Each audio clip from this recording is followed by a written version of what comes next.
रामकृष्ण हरी. मी उपजत चित्रकार भरतकुमार नरहरी उदावन. सुंदर हस्ताक्षर स्वहस्तलिखित ज्ञानेश्वरीबाबत. अध्याय पहिला. अर्जुन विषाद योग. पान क्रमांक 11. यामध्ये ओवी क्रमांक 121 ते 132 आहे व श्लोक क्रमांक 12 व 13. माऊलींनी निरूपण केल्याप्रमाणे ओवी क्रमांक 27 ते असे म्हणतात. तयाची तुलस गावे, वीरवृत्तीची थावे, दिव्य शंख भीष्मा देवे आस्फोरीला.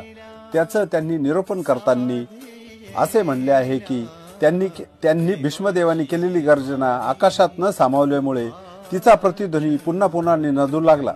त्या प्रतिध्वनीबरोबर वीरवृत्तीचे स्फुरण येऊन भीष्मदेवाने आपला दिव्य शंख वाजविला. त्या आशयाचे चित्र मी यामध्ये रेखाटले आहे.